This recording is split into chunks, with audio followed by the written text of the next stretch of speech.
Hello. ഇതൊരു mutton ബിരിയാണിയാണേ. സവാള, ഉള്ളി, വെളുത്തുള്ളി, പച്ചമുളക്, തക്കാളി, മല്ലിയില, പുതിന ഇതെല്ലാം ക്വാണ്ടിറ്റിയിൽ എടുത്ത് വെച്ചിട്ടുണ്ട് കേട്ടോ. ഉള്ളി, വെളുത്തുള്ളി, ഇഞ്ചിനെ ചതച്ചെടുക്കുക. പച്ചമുളക് അങ്ങനെ തന്നെ ആയിക്കോട്ടെ. ടൊമാറ്റോനെ കട്ട് ചെയ്തെടുക്കണം, സവാളേനെ കട്ട് ചെയ്തെടുക്കണം. പിന്നെ മല്ലിയില, പുതിനേനെ പിച്ചെടുക്കണം. ചരുവം വെച്ചിട്ടുണ്ട്. അതിലേക്ക് അത്യാവശ്യം സൺഫ്ലവർ ഓയിൽ ഒഴിച്ചു കൊടുക്കുന്നുണ്ട്. സൺഫ്ലവർ ഓയിൽ ഒഴിച്ചു കൊടുക്കുമ്പോൾ റൈസ് വന്നിട്ട് നല്ല സോഫ്റ്റ്, ഒരു മയം ഉണ്ടാവും റൈസിൽ. ഹെൽത്തി അല്ല എന്നറിയാം. പിന്നെ കുറച്ച് നെയ്യ് ഒഴിച്ചു കൊടുക്കുന്നുണ്ട്. ഒരു 2 ടേബിൾ സ്പൂൺ നെയ്യ് ഒഴിച്ചു കൊടുക്കുന്നുണ്ട്. അതൊന്ന് മെൽറ്റായി വരട്ടെ. മട്ടനെ നമ്മൾ നേരത്തെ കുക്കാക്കി വെച്ചിട്ടുണ്ട് കേട്ടോ. മുളക് പൊടി, ഗരം മസാലയും മാത്രം ഉപ്പും ഇട്ടിട്ട് മാത്രം ഒന്ന് കുക്കാക്കി എടുത്തിട്ടുണ്ട്. പിന്നെ താളിക്കാനുള്ള സ്പൈസസ് എടുത്ത് വെച്ചിട്ടുണ്ട്. പട്ട, ഗ്രാമ്പു, ഏലക്ക. പിന്നെ ജീരകശാല റൈസാണ് എടുത്തേക്കുന്നത്. അത് ഏകദേശം ഒരു കിലോയുടെ എടുത്തിട്ടുണ്ട്.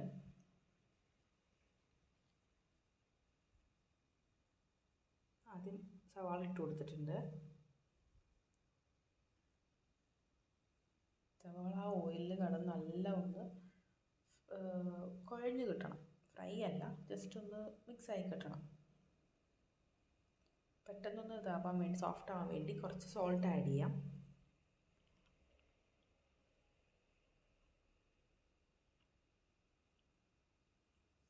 ഉപ്പിട്ട് കൊടുക്കുന്നുണ്ട്. ആ വാട്ടർ കണ്ടൻറ്റ് പോകണം, അപ്പോഴാണ് അതിൻ്റെ ഒരു ടേസ്റ്റ് വരിക.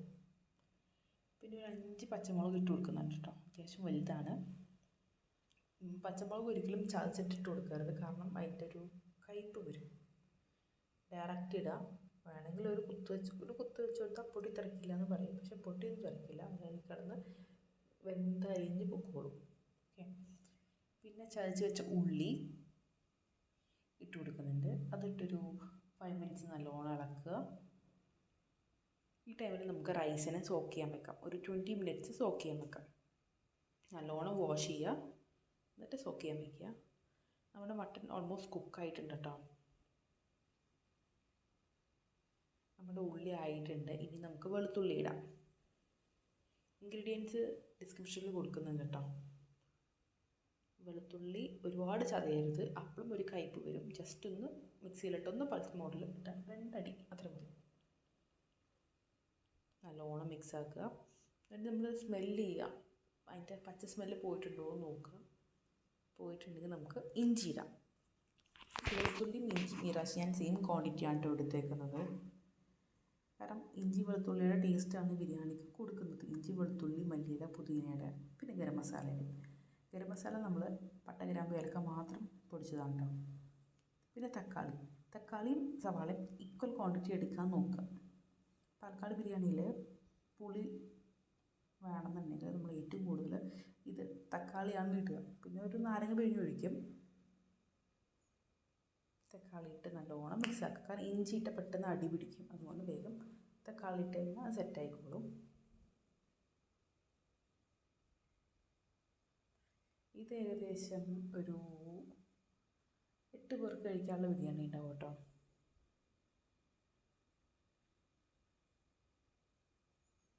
നല്ലോണം ഇതായി വന്നിട്ടുണ്ട്. എണ്ണ തെളിഞ്ഞ് വന്നിട്ടുണ്ട്. ഇനി നമുക്ക് കാശ്മീരി ചില്ലി ആഡ് ചെയ്യാം.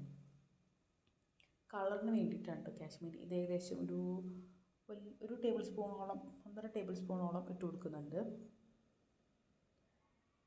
പിന്നെ 1 ടേബിൾ സ്പൂൺ ഗരം മസാല നമ്മൾ മീറ്റിലിട്ടിട്ടുണ്ട്. അപ്പോൾ ഇതിലിടുമ്പോൾ ഇത്തിരി കുറച്ചിട്ടാൽ മതി. ഒരുപാട് ഇട്ട് അതിൻ്റെ കുത്തൽ വരും.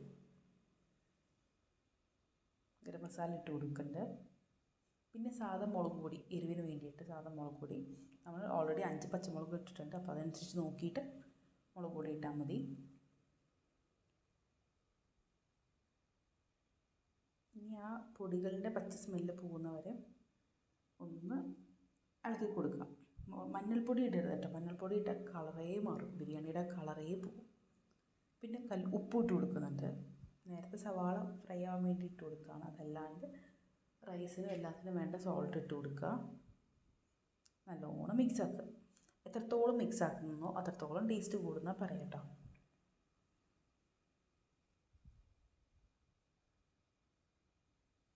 നല്ല സിമ്പിളാണ്. ഒരു കുക്കറും ഒരു ബിരിയാണി പോട്ടും മാത്രം മതി ഉണ്ടാക്കാൻ.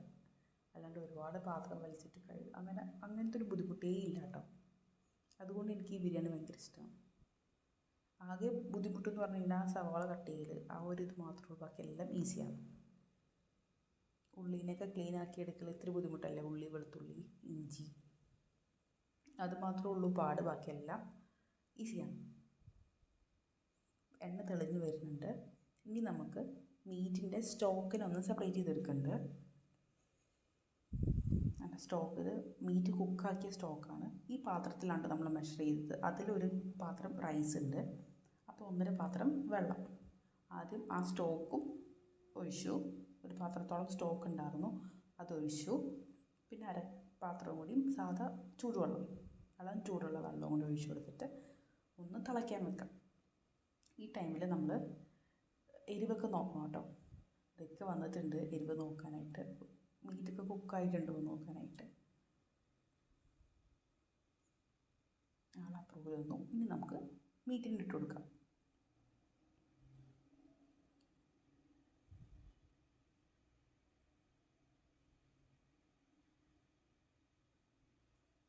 മീറ്റ് ഇട്ടു. ഇനി ഒന്ന് തിളയ്ക്കട്ടെ.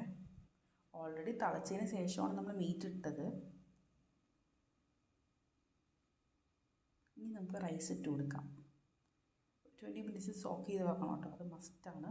Minimum 20 minutes, maximum 20 minutes. Okay, ഒരുപാടായാലും കുഴഞ്ഞു പോകാൻ ചാൻസ് ഉണ്ട്. 20 മിനിറ്റാണ് കറക്റ്റ്. റൈസ് ഇട്ട് കൊടുത്തു. ഈ ടൈമിൽ നമ്മൾ ഉപ്പും എരിവൊക്കെ നോക്കണം കേട്ടോ. കുറവ് തന്നിട്ടുണ്ടെങ്കിൽ ഒഴിക്കുക. പിന്നെ ഈ സമയത്ത് നാരങ്ങ പിഴിഞ്ഞ് ഒഴിക്കുക. ഒരു ലെമൺ ജ്യൂസ്, ഒരു ലെമൺ എന്തായാലും വേണ്ടി വരും. പിന്നെ നമ്മൾ തക്കാളി ഉണ്ടല്ലോ, ഇപ്പോൾ പുളി നോക്കിയിട്ട് ഓരോരുത്തരുടെ ഒരു ടേസ്റ്റ് അനുസരിച്ച് വേരി ചെയ്യും. പിന്നെ മല്ലിയില, പുതിന ഇട്ട് കൊടുക്കുന്നുണ്ട്.